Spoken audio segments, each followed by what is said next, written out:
വിവാഹ തട്ടിപ്പിന് തിരുവനന്തപുരത്ത് അറസ്റ്റിലായ യുവതിയെ പോലീസ് പിടികൂടിയത് 8ാമത്തെ വിവാഹം നടത്താൻ നിശ്ചയിച്ച ദിവസം. പഞ്ചായത്ത് അംഗം കൂടിയായ പ്രതിസുത വരന്റെ സഹായത്തോടെയായിരുന്നു കാഞ്ഞിരമറ്റം സ്വദേശി രേഷ്മയുടെ അറസ്റ്റ്. ഇനിയൊരു വിവാഹം കൂടി നടത്താൻ രേഷ്മ പദ്ധതി ഇട്ടിരുന്നതായും പോലീസ് പറഞ്ഞു. വിവാഹത്തിനായി അണിഞ്ഞൊരുങ്ങി ഓഡിറ്റോറിയത്തിലേക്ക് ഇറങ്ങാൻ തുടങ്ങുകയായിരുന്നു രേഷ്മ. അപ്പോഴാണ് പോലീസിന്റെ വരവ്. പരാതിക്കാരൻ പ്രതിശ്രുതവരനായ പഞ്ചായത്ത് അംഗം. പിന്നീട് പോലീസ് കേട്ടത് തട്ടിപ്പ് കഥകളുടെ പരമ്പര.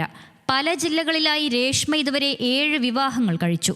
വരൻ അണിയിച്ച ആഭരണങ്ങളും കിട്ടിയ പണവുമായി അവിടെ നിന്നൊക്കെ വൈകാതെ മുങ്ങി. ഓരോ ഇടത്തും പല കഥകളും മേൽവിലാസവുമായി തട്ടിപ്പ് തുടർന്നു. ഏറ്റവും ഒടുവിൽ തിരുവനന്തപുരത്തുമെത്തി.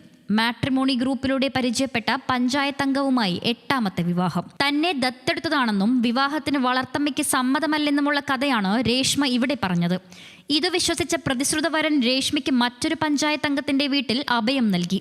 ഈ പഞ്ചായത്ത് മെമ്പറുടെ ഭാര്യയ്ക്ക് തോന്നിയ സംശയങ്ങളാണ് വലിയ തട്ടിപ്പിന്റെ ചുരുളഴിച്ചത്. അവർ നടത്തിയ പരിശോധനയിൽ രേഷ്മയുടെ ബാഗിൽ നിന്ന് മുൻപ് വിവാഹം കഴിച്ചതിന്റെ രേഖകൾ കിട്ടി. തുടർന്നാണ് പോലീസിൽ വിവരം അറിയിച്ചത്. ഇതോടെ ആര്യനാട് പോലീസ് എത്തി വിവാഹത്തിന് തൊട്ടു മുൻപ് രേഷ്മയെ കസ്റ്റഡിയിലെടുത്തു. പഞ്ചായത്ത് അംഗത്തെ വിവാഹം കഴിച്ച ശേഷം മറ്റൊരു വിവാഹത്തിന് കൂടി രേഷ്മയ്ക്ക് പദ്ധതിയുണ്ടായിരുന്നു. അതിനിടയ്ക്കാണ് പോലീസിന്റെ അറസ്റ്റും റിമാൻഡും. ന്യൂസ് മലയാളം, തിരുവനന്തപുരം.